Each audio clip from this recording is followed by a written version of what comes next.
This is a question from Ron Vaillant. Hey, that's me, yours truly. I just thought to share the proper pronunciation of my last name in English, and that's Valent, Vale Ant. So Valent. Uh, Growing up, a lot of people call me Valiant, Ron Valiant, and Valiant I'm perfectly okay with because having chosen to run in the last federal election and calling out corruption, stepping right out into the crosshairs certainly was a valiant effort, and even continuing on this channel and posting the various different videos.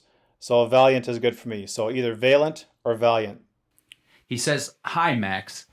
Since UN Agenda 2030 is the umbrella under which all manner of UN compacts and agendas are being rolled out to the destruction of Canada, can you share from your perspective how it played out on September 27th, 2015, when Stephen Harper and the CPC adopted it?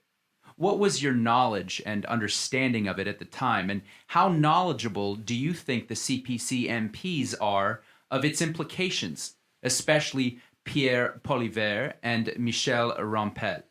Thanks." So I won't speak for Mr. Poilievre and Mrs. Rempel, but I just want you to know that when a government adopted a policy, we are not having always a full discussion around the cabinet table. Usually in your own portfolio, you have the responsibility and you're responsible for the policy of the government. So the foreign affairs minister with the prime minister, they decided to sign that. And around the cabinet table, we didn't have a huge discussion about that. And I must admit that, the discussion that we are having in caucus are confidential, but I don't remember having a discussion about that. So now it's important because you can see the impact of that deal. You can see the huge impact. Paris Accord. So that's why I said, Paris Accord, I'm against that. The UN compact on migration. I was the first politician to say we must not sign that. Yes, and I was the first politician to say that UN is a dysfunctional organization. We must look at all the money that we are giving to the UN and to look if it's useful for us. And that's part of our program.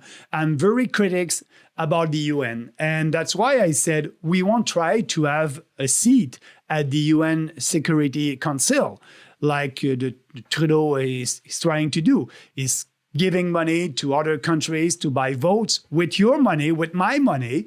And the Conservative, they have the same policy. They want a seat at the UN Security Council. I don't want a seat there. I don't want to spend any money. We need to bring back that money here in Canada to help Canadians first, to put Canadians first. So this UN agenda, you must look piece by piece what the UN is doing, and that's what we're doing. So, and maybe we can question the money that we're giving to the World Health Organization also.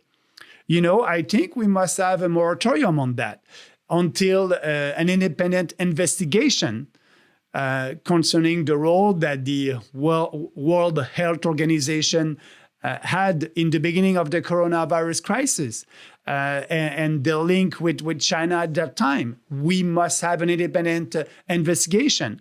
So, and depending of the result of that investigation, we can decide if we are giving them money or not. But I think we must have a moratorium on the money that we're giving to actually right now to the World Health Organization. So our policy, it's piece by piece what the UN is doing.